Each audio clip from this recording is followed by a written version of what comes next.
Sutra teratai yang menakjubkan. Bab 14. Praktek penuh kedamaian dan kebahagiaan. Sinfasyang Sutra Teratai. Episode 1415. Mempelajari segala dharma dan berdiam dengan damai dalam tingkat kebudahan. Bodhisattva mempelajari segala dharma, mengembangkan kebijaksanaan tak terhingga, dan sepenuhnya memahami makna dharma yang amat mendalam. Dengan sendirinya, memahami secara jelas akan pengetahuan dan pandangan Buddha. Benak pikiran pun padam dan tetap bertahan tanpa tergerakkan. Inilah bodhisattva yang berdiam dengan damai dalam tingkat kebudaan. Harus bersungguh hati, para bodhisattva dalam jangka waktu yang panjang belajar terus tanpa berhenti, mempelajari segala dharma.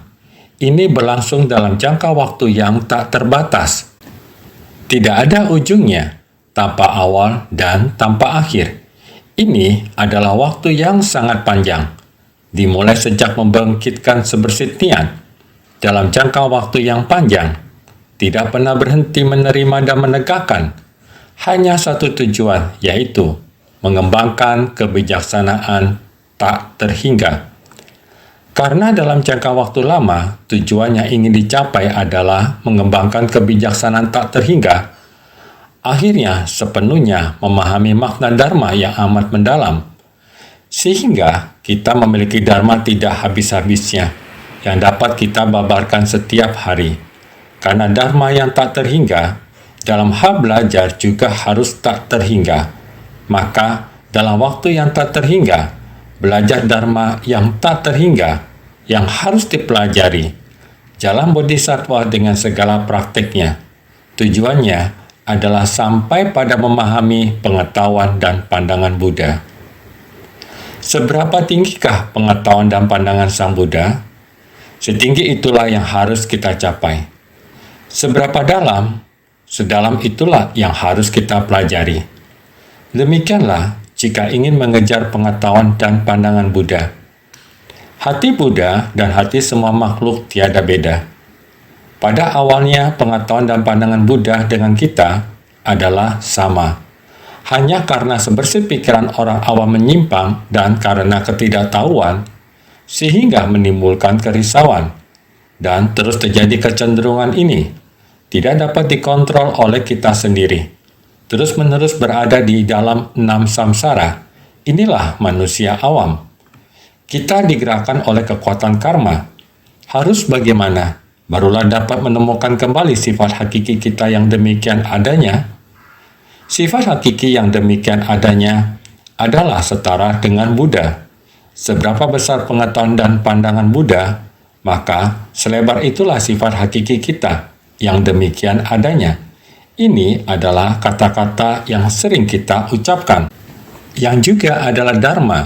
Oleh karena itu, yang dikejar para bodhisattva adalah pengetahuan dan pandangan Buddha, adalah mengerti dengan sendirinya. Dharma adalah begitu alamiah. Beberapa hari ini terus dikatakan, adalah tidak ada esensi, tidak berbentuk, tidak berjejak, tapi tidak ada yang tidak ada tempatnya. Jarak dengan kita, jaraknya nol. Kita berbicara, bergerak semuanya tidak terlepas dari prinsip kebenaran ini. Prinsip kebenaran di tempat yang tidak kita sadari, tanpa disadari ini, adalah yang paling sehat. Adalah prinsip kebenaran yang paling benar. Berjalan, tidak ingat kedua kaki kita. Ini baru adalah kesehatan kedua kaki kita yang sebenarnya. Kesehatan kedua kaki ini adalah kesehatan tubuh kita. Seandainya kaki kita sakit, sebenarnya kaki dan pinggang ada hubungannya. Pinggang dan tulang pinggang ada hubungannya. Oleh karena itu, seandainya kita mau menyelami hal ini, adalah membuktikan kita sudah memiliki penyakit. Kaki saya sakit. Adalah karena apa? Kaki mengapa bisa sakit? Periksa ke dokter. Dokter mengatakan, kamu bukan sakit di sini. Sumbernya ada di sini. Adalah di sini dan di sana. Sebutannya tidak sama. Tetapi sumber penyakit yang sebenarnya berada di sini. Sakitnya di sana, membuat kita pergi memahaminya, prinsip yang sama. Mengapa kita memiliki kegelapan batin seperti ini? Dari mana penderitaanmu? 4 kebenaran mulia. Mengapa kita menderita? Kita dapat merasakan penderitaan. Oleh karena itu, Buddha membantu kita menganalisanya. Ini penderitaan. Dari mana asal penderitaan? Sebab akibat. Dari mana asal sebab akibat? Beliau terus-menerus menganalisanya. Penderitaan, sebab akibat berasal dari hukum sebab akibat. Hukum sebab akibat. Kita hendaknya cepat-cepat merefleksi kembali. Bagaimana mengingat atau menelusuri kembali jalinan jodoh. Kita sudah menciptakan sebab dan menyebabkan akibat yang demikian. Ini tidak dapat kita kendalikan. Di kehidupan ini, kumpulan dari buah balasan langsung dan tidak langsung berkumpul di kehidupan kita saat ini. Kita memiliki banyak kehidupan yang tidak kita inginkan. Benar, saat sesuatu yang tidak kita inginkan karena berasal dari sumber ini, yang ada di kehidupan lampau kita. Apa yang sudah kita ciptakan adalah sesuatu yang tidak kita inginkan, dan akibatnya adalah kondisi seperti ini. Oleh karena itu, saat berhubungan dengan orang lain, kita menciptakan kondisi dendam dan kebencian. Di kehidupan ini, apapun yang saya lakukan membuatmu terganggu atau tidak bahagia. Tidak peduli apa yang sudah saya lakukan, akan selalu ada noda batin. Lalu, apa yang harus kita lakukan? Kita hendaknya melatih diri, merefleksi diri kembali. Bagaimana kita berhubungan dengan orang lain? Kita merefleksikannya kembali. Sekarang, bagaimana caranya untuk membalas orang lain? Dengan sendirinya, sebab dan akibat akan hilang. Hidup itu seperti mimpi. Hidup itu seperti sebuah drama. Kita, bukankah sebelumnya sudah kita katakan demikian? Kita harus bagaimana? Agar bisa kembali ke kehidupan yang sebenarnya. Bukan sebuah mimpi, juga bukan sebuah drama. Akan tetapi, kita bisa mengatur diri kita sendiri. Bukan hidup dalam mimpi ilusi. Juga bukan membiarkan orang lain mengatur skenario buat kita. Bukan. Tetapi saya sendiri yang mengerti bagaimana seharusnya saya harus berbuat. Ini baru kehidupan yang sebenarnya. Kembali kepada kehidupan manusia yang sebenarnya. Berarti mempelajari prinsip kebenaran dan telah memahaminya. Prinsip kebenaran yang tidak berwujud. Kita, Dharma, terkondisi. Kita akan tahu bagaimana kita bisa mencapai sesuatu dalam hidup dan memiliki arah yang tepat. Menjadi seseorang yang mengerti nilai kehidupannya sendiri, nilai kehidupan kita. Kita sendiri yang mengerti. Kita bersumbangsi untuk orang banyak. Ini berarti telah kembali sampai pada tahap telah membangkitkan batin bodhisattva. Seorang bodhisattva mengerti nilai sebuah kehidupan. Bernilai adalah bodhisattva muncul dikarenakan ada makhluk yang menderita. Misi bodhisattva adalah bersumbangsi di tengah orang banyak yang mengalami penderitaan. Inilah maksud memahami nilai kehidupan sendiri. Kita tahu harus bagaimana melakukannya. Dengan sendirinya memahami secara jelas. Ini ada yang telah dilakukan, tetapi bersumbangsi tanpa pamrih. Masih memahami prinsip kebenaran bahwa Dharma tak terkondisi. Kembali pada kebenaran sejati, dimulai dari pemikiran tentang ada yang telah dilakukan, kembali pada kebenaran sejati tentang ada yang tidak dilakukan. Ini beberapa hari kita terus mengatakannya, yaitu benak pikiran pun padam. Pikiran sebelumnya dari sebersit niat kita telah melakukannya, maka tidak ada kekhawatiran. Karena tiada rintangan, sebersit niat setelahnya, kita tidak bangkitkan. Kita tidak memikirkan akan mendapat balasan yang bagaimana. Bukan mengatakan bahwa saya telah bersumbangsi, maka saya akan bisa mendapatkan sebab baik, kondisi baik, buah pencapaian baik. Bahkan semua ini kita juga tidak memikirkannya. Semua kondisi yang menyebabkan penderitaan makhluk, setelah penderitaannya telah dicabut, kita hanya punya satu pikiran, yaitu mengajarkan dharma kepadanya. Bagaimana agar dia dapat keluar dari dalam kebingungannya, terbangun dan tersadarkan, juga dapat memahami prinsip kebenaran tentang penderitaan, sebab penderitaan. Kembali berjalan di jalan kebenaran ini, jalan kebenaran, jalan kebudaan yang tiada tara, adalah untuk dapat mencapai kondisi kebudaan. Ini adalah agar kita harus sepenuhnya memahami makna dharma yang amat mendalam. Ini adalah agar kita harus membuka kebijaksanaan yang tanpa batas, yang juga adalah sebuah jalan yang harus dipahami sepenuhnya. 6 paramita dan puluhan ribu praktik bodhisattva, jalan yang harus kita pahami sepenuhnya. Kita mau melewati mana? Makna sangat mendalam tanpa batas adalah ilmu Buddha, yaitu kembali pada prinsip kebenaran alam semula jadi. Prinsip kebenaran alam tiada esensi, tiada berwujud, nilai hidup kita. Seperti apa esensi dan wujud itu? Tiada esensi, tiada wujud, kita memahami diri kita sendiri. Oleh karena itu, nilainya adalah kita masuk ke tengah masyarakat dan mencabut penderitaan semua makhluk. Inilah nilai kita. Setelah melakukannya, itu adalah benak pikiran pun padam. Tidak ada pemikiran sebelumnya. Tidak ada renungan tentang keuntungan. Kita selalu satu pemikiran, tetap bertahan tanpa tegerakan. Kita mampu mengendalikan pemikiran diri sendiri. Sering memberitahu semua orang bahwa kita harus menjaga hati kita dengan baik, memahami sifat kita sendiri dan tidak tegerakan.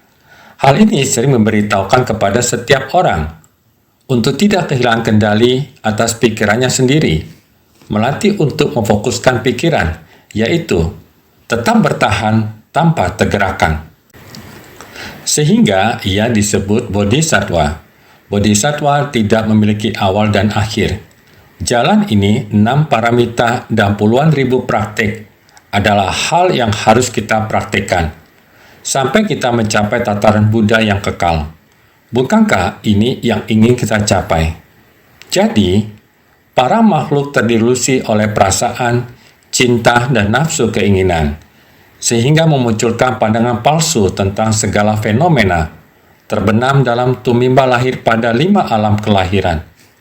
Demi membuka jaring delusi, mengajar dan menuntun para makhluk, Buddha membuka dan menjelaskan ajaran dari kendaraan tunggal, membabarkan dan menguraikan makna dari realitas sejati. Ini adalah para makhluk. Begitulah menjalani kehidupan sehari-hari mereka, terus-menerus menciptakan ketidaktahuan yang berlipat ganda. Dari manakah ketidaktahuan ini berasal? Dari perasaan, cinta, dan nafsu keinginan. Ini adalah para makhluk yang kebingungan. Sesungguhnya, kehidupan berada di Dharma ini, kita telah katakan di awal, Dharma tidak memiliki jarak dengan kita. Segala sesuatu yang kita ucapkan. Mulut sering dikatakan bahwa mulut harus mengucapkan kata-kata baik. Tubuh harus melakukan hal baik dan berjalan di jalan yang benar.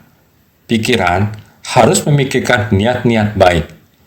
Inilah yang sedang kita pelajari dan harus diingat. Maka, di saat ini, kita tetap sebagai makhluk awam. Mulut tidak selalu mengucapkan kata-kata baik, selalu bergosip dan menimbulkan perselisihan, karena dia telah kebingungan terhadap prinsip kebenaran. Banyak masalah berasal dari ucapan, bahkan hanya menggerakkan sedikit mulut kita dan mengeluarkan suara. Ini kelihatannya tidak ada masalah, namun bisa berdampak besar. Jika mengucapkan kata-kata baik dapat mengajak orang melakukan kebajikan. Jika mengucapkan kata-kata buruk dan mengajari orang berbuat jahat atau menunjukkan arah yang salah, ini akan menyesatkan kehidupan orang. Kesalahan selai rambut bisa menyebabkan penyimpangan ribuan mil. Ketika orang menunjukkan arah salah dengan bersuara, orang yang menjalaninya akan membuat kesalahan di setiap langkahnya. Sangat mudah untuk mengucapkan sesuatu, namun bisa sangat menyesatkan orang. Menyesatkan orang juga menyesatkan diri sendiri. Jadi, kita harus berhati-hati dalam mengucapkan sesuatu. Setiap orang melakukan kesalahan hanya karena mendengarkan satu suara. Setelah suara ini diucapkan, tubuh kita akan mulai mengerjakan hal-hal yang terdelusi dan salah. Sehingga, jenis delusi ini membangkitkan cinta dan keinginan kita, menyebabkan orang berpikiran yang tidak pantas. Saat mereka menikmati kepuasan tubuh sementara, mereka tidak ingat bahwa kepuasan sementara ini sebenarnya adalah penyebab masalah di masa mendatang. Inilah bagaimana kita manusia, terdelusi oleh perasaan, cinta, dan nafsu keinginan. Keserakahan selamanya tidak memiliki batas, ibarat angka-angka, selamanya tidak berhenti. Maka, keserakahan sama dengan angka-angka, tidak terbatas. Dari angka tunggal terus dihitung berulang kali. Jumlah yang tak terbatas ini benar-benar bingung. Oleh sebab itu, Dharma di kehidupan kita sehari-hari, Dharma selalu ada di sekeliling kita. Kita menggunakan fenomena dan prinsip tubuh kita pada hal-hal yang bertentangan dengan Dharma. Orang-orang menggunakan tubuhnya untuk hal-hal yang tidak bermoral. Saya menginginkan ini dan itu, segala hal di dunia yang dapat dilihat dan berbentuk materi. Dalam batin muncul nafsu keinginan, nafsu memiliki, dengan keserakahan tanpa habis ini. Hal ini juga menciptakan pandangan salah dalam Dharma. Sering dikatakan, jika kita memahami dan mengetahui arah yang benar, Bodhisattva muncul dikarenakan ada makhluk yang menderita, angka yang sedikit. Jika kita dapat mengumpulkan kekuatan yang tak terhingga, menolong orang-orang yang tak terhingga, tetesan air yang terkumpul akan menjadi aliran sungai. Butiran beras yang terkumpul akan memenuhi bakul. Bukankah sering mengatakan demikian? Angka demi angka dikumpulkan dapat melakukan banyak kebajikan. Bagi orang yang tamak, sangat banyak sekalipun masih tidak cukup. Terus terpikat oleh ketamakan. Kesadaran dan daya pikat ada di sini, sehingga kita harus mengetahui hal ini menciptakan penderitaan para makhluk. Seperti pada tahun 2008, pada tanggal 2 Mei, hari itu, orang yang peduli pasti tahu terjadi bencana besar di bumi, terjadi di Myanmar.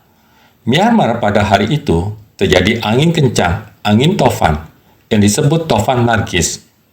Angin kencang disertai hujan lebat. Dalam sekejap telah merugikan 14.000 lebih jiwa. Ini adalah pengumuman resmi, akan tetapi yang sebenarnya dikatakan warga terdapat 20 ribuan jiwa. Angin kencang dan air deras merugikan demikian banyak orang. Kerugian jiwa adalah demikian banyak. Kerugian materi tidak perlu diungkapkan lagi. Kerusakan tanaman, bangunan yang rusak sudah tak terhitung banyaknya. Kami menerima informasi ini sangat panik, segera mencari informasi. Ternyata begitu parahnya. Kita harus bagaimana menolong mereka, mengeluarkan uluran tangan kita. Kita harus memahami, harus masuk dari Taiwan ke Myanmar. Terdapat pintu penghalang. Harus bagaimana? Kami pun melalui Malaysia, melalui jalan memutar. Bodhisattva dari Malaysia, mereka masuk ke Myanmar. Selama waktu itu, kita terus menghubungi, meminta tolong para insan suci di Singapura dan Malaysia untuk mengumpulkan kekuatan mereka bersama. Di Departemen Agama kita ada 2 orang dari Malaysia. Mereka telah menghabiskan beberapa tahun ini di Sri Lanka untuk bantuan bencana yang baru saja berakhir. Setelah menyelesaikan misi ini, mereka baru saja ingin pulang. Kita segera menghubungi dan berkata kepada mereka, "Kalian tidak perlu pulang ke Taiwan. Kalian dari tempat itu, kalian langsung pulang ke Malaysia dan berkumpul dengan relawan suci di Malaysia dan segera berangkat ke Myanmar. Demikian segera putar ke Myanmar." Oleh karena itu, Chiren dan Chongfa, Kedua orang ini segera dari Malaysia ke Myanmar. Pada saat itu, karena Myanmar adalah pemerintahan militer, pada saat itu semuanya dikontrol dengan ketat. Informasi tidak ingin disebar keluar. Setelah kita masuk ke negerinya, baru kita mengetahuinya. Kita segera memanfaatkan kemampuan kita. Apa yang dapat kita lihat, apa yang bisa kita jangkau, apa yang bisa kita capai, apa yang bisa kita lakukan benar-benar pada saat itu.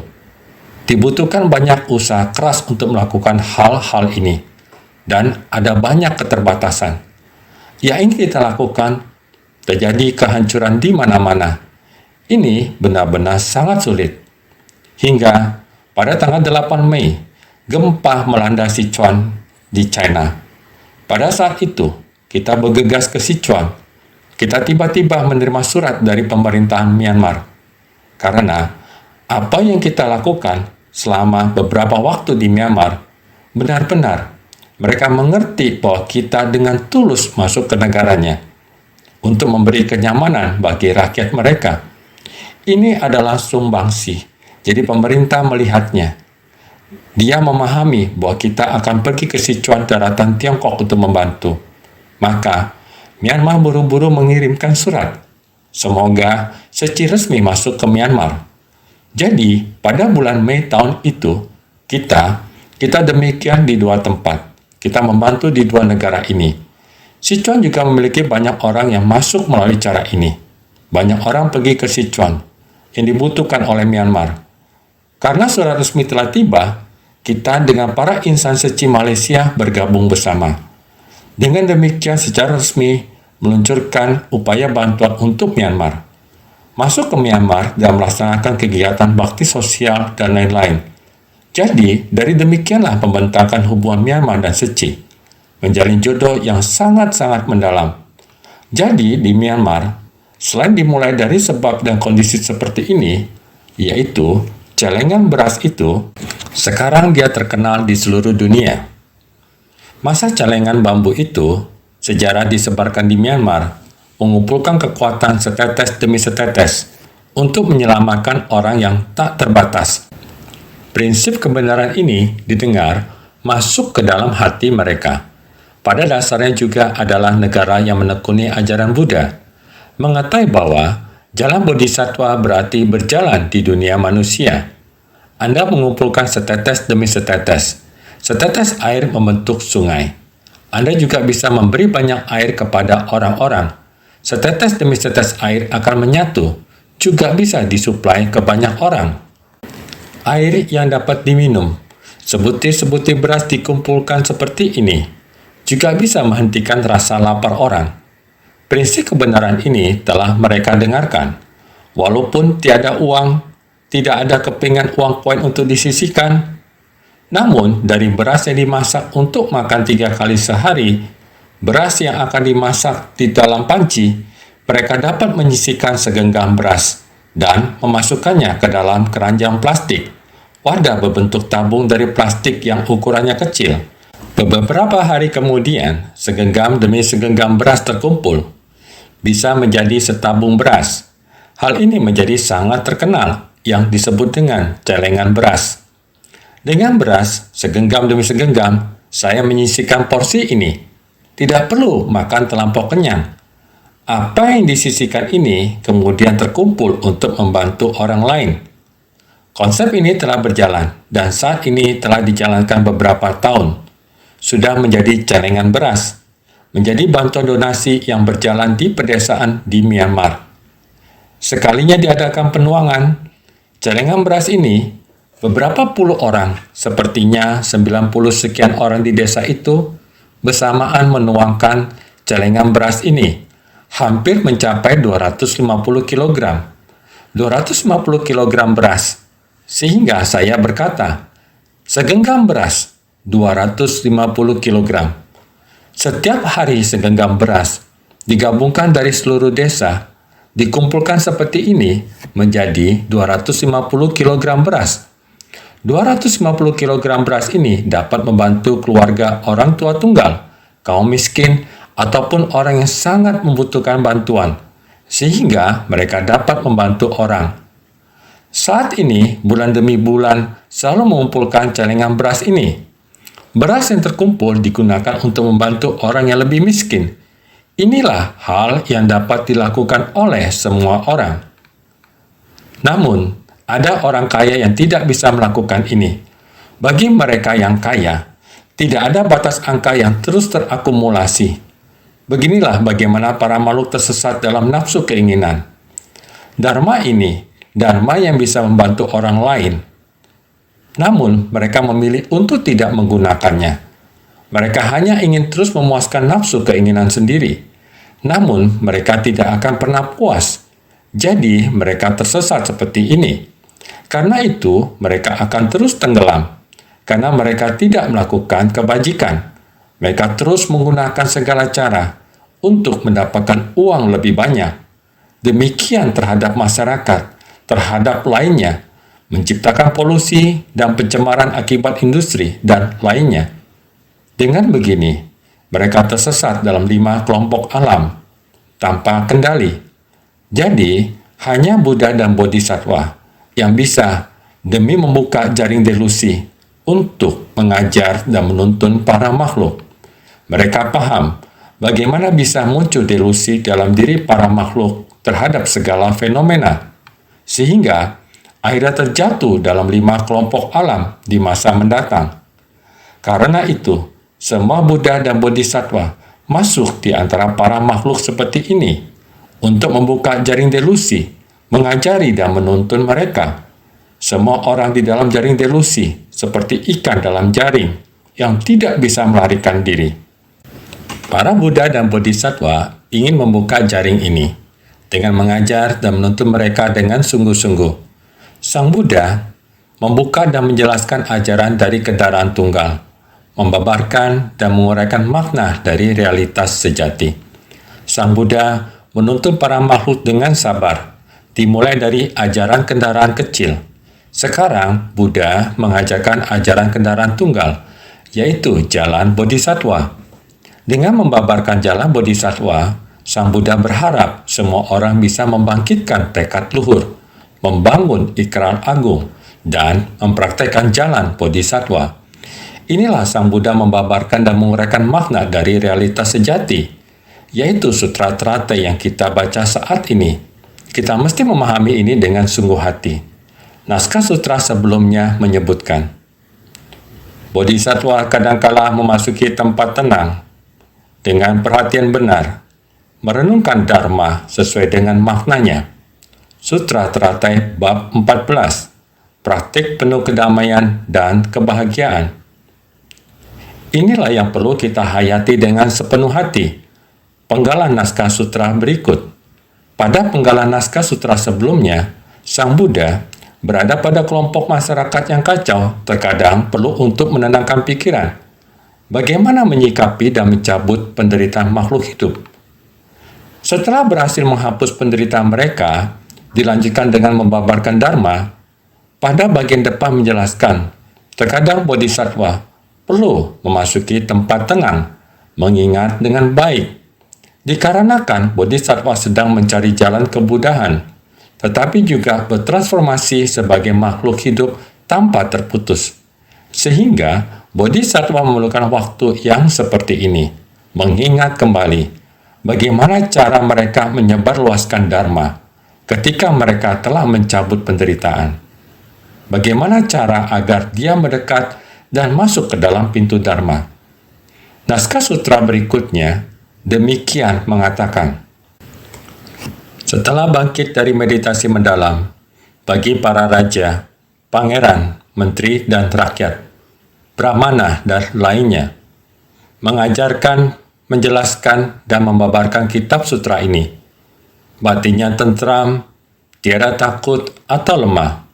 Sutra Teratai bab 14, praktek penuh kedamaian dan kebahagiaan.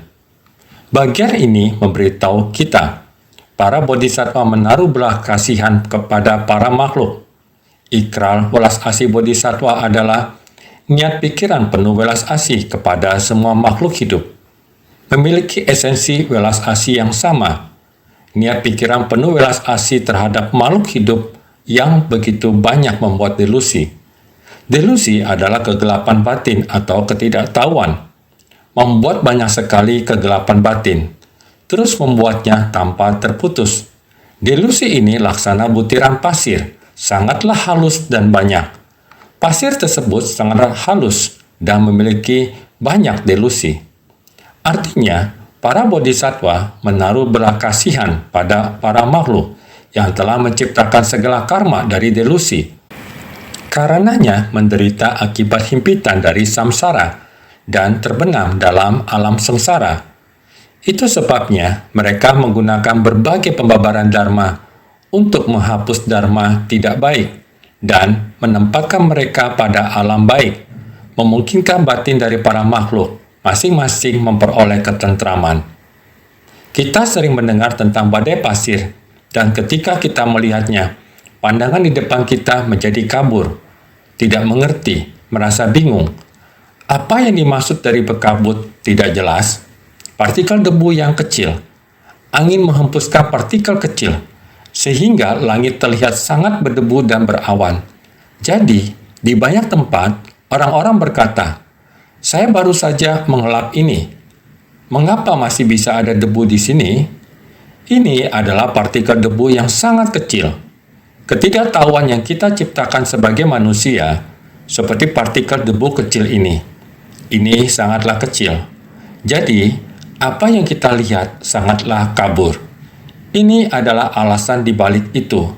Oleh karena itu, semua Buddha dan Bodhisattva berbelas kasih kepada manusia yang tidak dapat menyadarkan diri mereka sendiri. Karena makhluk hidup seperti ini, mereka tertipu tentang masa depan mereka. Bagaimana sebaiknya mereka menempuh jalan di depan mereka. Mereka tidak tahu.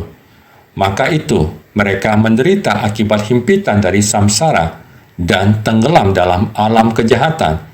Jadi, itu sebabnya mereka menggunakan berbagai pembabaran dharma untuk menghapus dharma tidak baik dan menempatkan mereka pada alam baik. Mereka ingin segera memperbaiki perbuatan buruk makhluk hidup.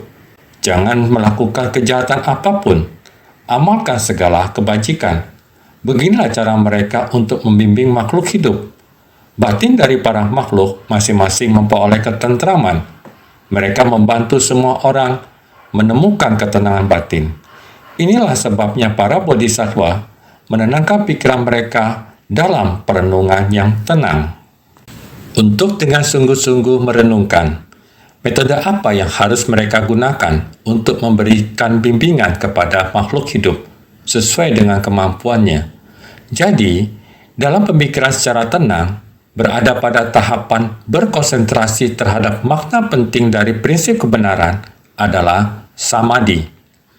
Setelah bangkit dari meditasi mendalam, dalam pemikiran secara tenang, berada pada tahapan berkonsentrasi terhadap makna penting dari prinsip kebenaran, kemudian dengan tenang bangkit dari samadhi untuk membabarkan dan menguraikan makna dari realitas sejati, membuka dan menjelaskan ajaran dari kendaraan tunggal.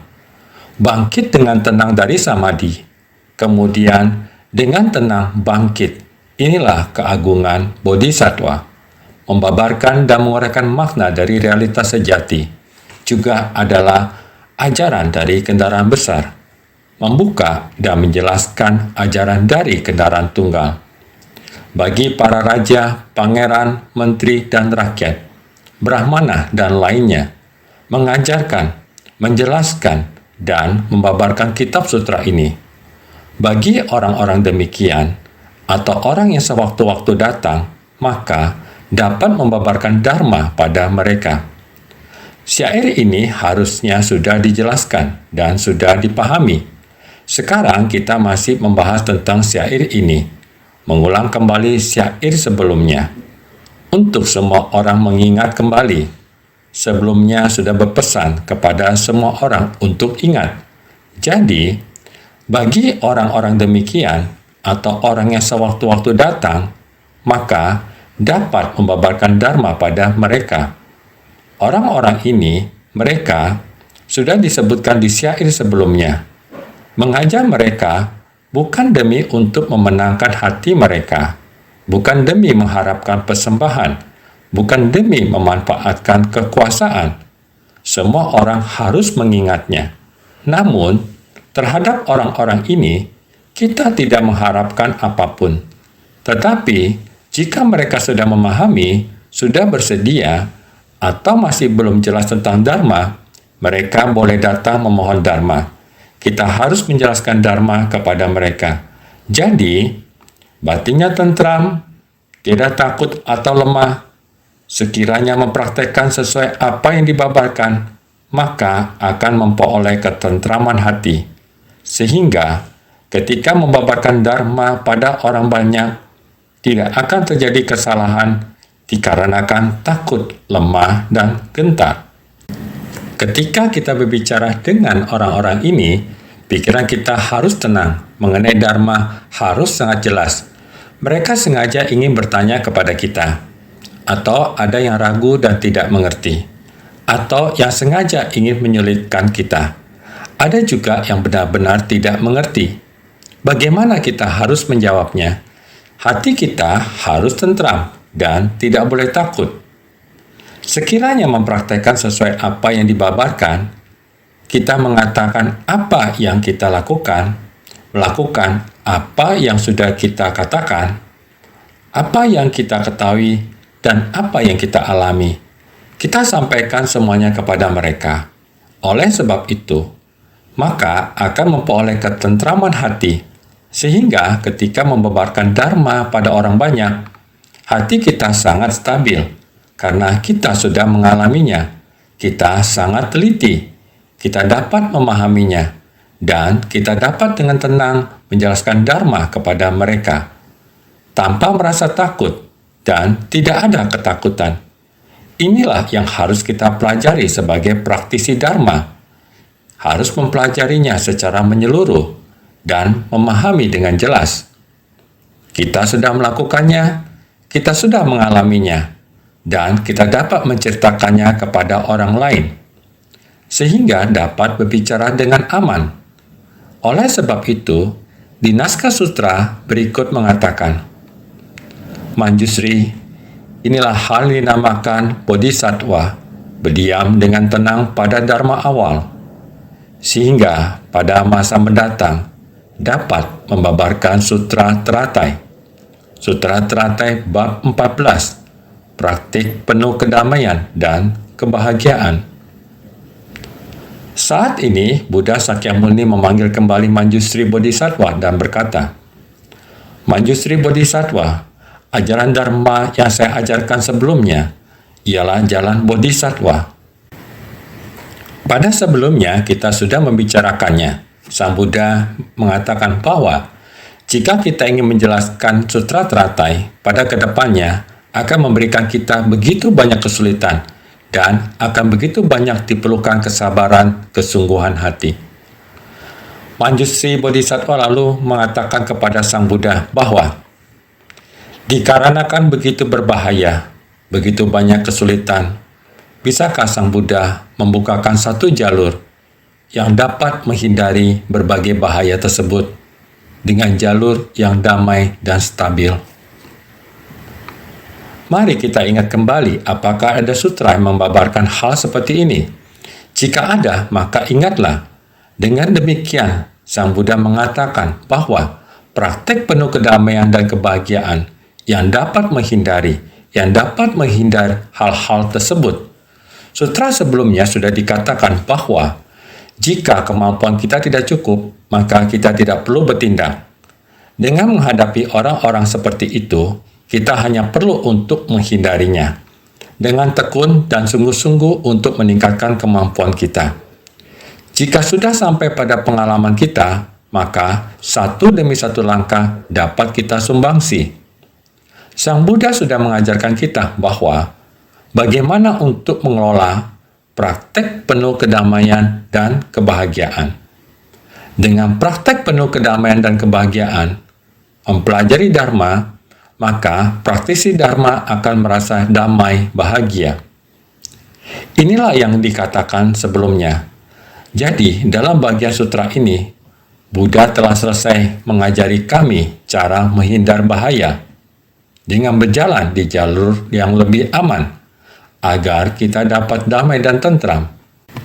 Dharma terkondisi.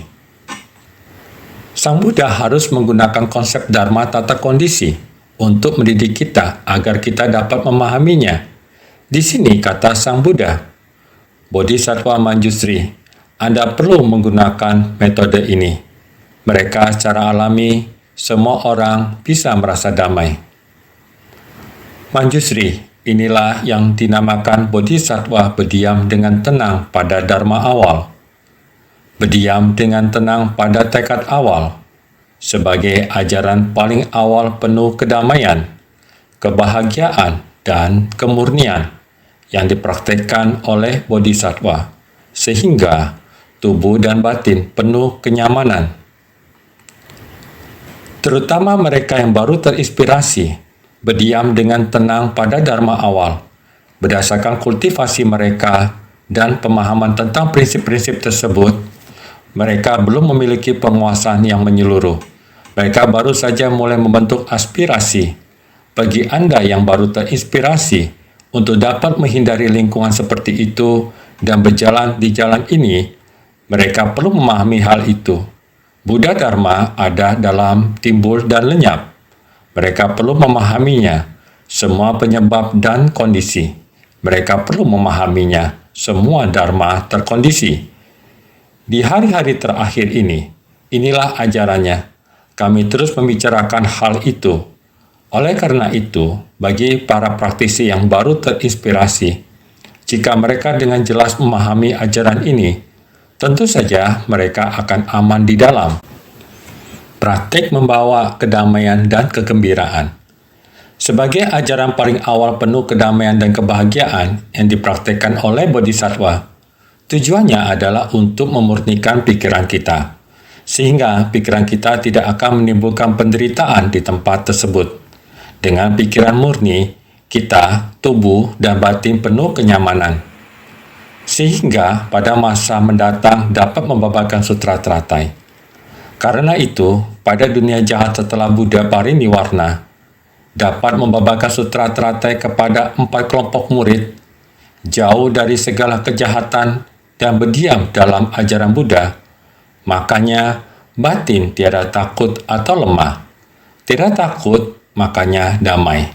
Karena damai, makanya bahagia. Kita mampu di generasi berikutnya membabarkan sutra teratai. Maka Sang Buddha yang kita kenal sekarang pada 2000 tahun yang lalu telah parinibbana. Setelah Sang Buddha parinibbana, memasuki zaman yang buruk, Dharma yang sesungguhnya telah tiada. Dharma yang serupa juga telah berlalu. Sekarang berada di zaman akhir Dharma. Inilah prinsip zaman akhir Dharma. Sudah secara perlahan menghilang. Tidak hanya ajaran Sang Buddha, ajaran dunia lainnya juga mulai menghilang. Manusia yang hidup di zaman dulu menjunjung tinggi prinsip kemoralan. Prinsip kemoralan ini semakin lama semakin menghilang, berkurang sampai sekarang, di mana sudah menjadi zaman tanpa prinsip kebenaran. Oleh karena pada saat ini, prinsip kebenaran dan Dharma di mana Sang Buddha parinibbana 2000 tahun lalu, Dharma di zaman sekarang sudah sangat rapuh. Ini adalah zaman yang buruk setelah Sang Buddha parinibbana. Dapat membabarkan sutra teratai kepada 4 kelompok murid. Di zaman yang buruk ini, kita perlu membabarkan Dharma ke 4 kelompok murid. Kecuali dengan menggunakan cara di depan yang tanpa rasa khawatir, dapat mempertahankan hati yang murni dan tenang, baru mampu di zaman yang buruk ini membabarkan Dharma sejati. Oleh karena itu, jauh dari segala kejahatan, kita harus menjauhi dari segala kejahatan, menghindari dari bahaya. Beberapa tipe orang telah disebutkan sebelumnya, orang yang sangat jahat, ataupun bidang usaha tidak benar, ataupun kondisi batin tidak benar. Seperti ini, orang yang semacam ini, pengalaman kita belum cukup. kita jangan menyentuh mereka. Jika kita menemukannya hati batin kita, harus bagaimana bebas dari delusi? Hanya dengan memurnikan batin kita sendiri, baru bisa menjauhi dari kejahatan. Kerisauan dan ketidaktahuan kita baru bisa menjauhi. Oleh karena itu, berdiam dalam ajaran Buddha, Buddha Dharma harus selalu berada dalam batin kita. Segala fenomena Dharma yang terkondisi adalah bagaikan mimpi, ilusi, dan gelembung. Setelah kita memahami, tetapi kita perlu membantu penderitaan makhluk hidup. Kita perlu mencabut penderitaan makhluk hidup. Setelah berhasil menghapus penderitaan mereka, kita perlu membabarkan Dharma padanya. Karena demikian Dharma perlu terus menyerapnya. Oleh karena itu, batin tiada takut atau lemah. Asal kita tidak tercemar dan tidak dipengaruhi, kita tetap menjaga batin kita murni dan jernih. Mempertahankan niat pikiran, tentu saja rasa takut bisa dihilangkan seperti ini, sehingga tidak takut atau lemah, merasa damai. Karena kita tidak takut. Mengapa tidak takut? Saya berpengalaman, saya sangat jelas, sehingga saya tidak takut. Jika saya tidak berpengalaman, maka saya akan takut. Setelah saya berkata demikian, jika terjadi sesuatu, maka saya merasa takut. Jika kita berpengalaman, maka kita akan leluasa berkata, sehingga tidak takut, makanya damai. Kita tidak takut. Jika kita tidak merasa takut, kita apa adanya, sehingga merasa damai. Karena damai, makanya bahagia, sehingga tidak ada rasa bersalah. Saya bersungguh hati dengan pengalaman Dharma disampaikan. Ini merupakan Dharma sejati, sehingga kita bisa merasa damai. Maka kita akan merasa bahagia. Ini harus sangat jelas. Bodhisattva harus belajar berbagai macam ajaran, mengembangkan kebijaksanaan tak terhingga. Tadi saya telah menyampaikan, sepenuhnya memahami makna Dharma yang mendalam. Bodhisattva mempelajari segala Dharma, mengembangkan kebijaksanaan tak terhingga, dan sepenuhnya memahami makna Dharma yang amat mendalam. Dengan sendirinya memahami secara jelas akan pengetahuan dan pandangan Buddha, benak pikiran pun padam dan tetap bertahan tanpa tergerakkan. Inilah Bodhisattva yang berdiam dengan damai dalam tingkat kebudaan.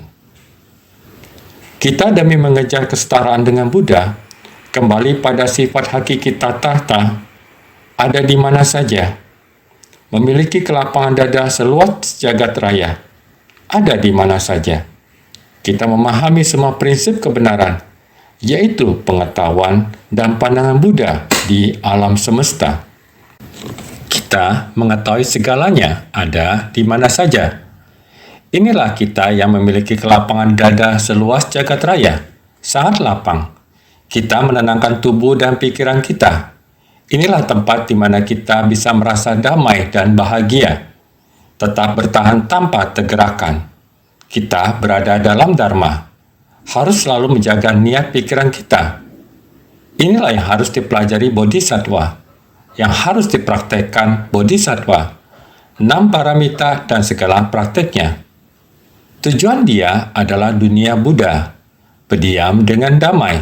Sehingga kita sebelumnya juga telah menyampaikan 3 aturan. Kemahawelas-asian sebagai kediaman, kelembutan dan kesabaran sebagai jubah, kekosongan dari segala fenomena Dharma sebagai tatah. Apa yang masih kita takutkan? Tidak perlu takut, asalkan batin dan Dharma menyatu. Batin dan Dharma menyatu. Kita membabarkan Dhamma demi orang di tengah orang banyak. Bagaimana bisa ternodai? Tidak bisa, asalkan kita setiap orang senantiasa lebih bersungguh hati.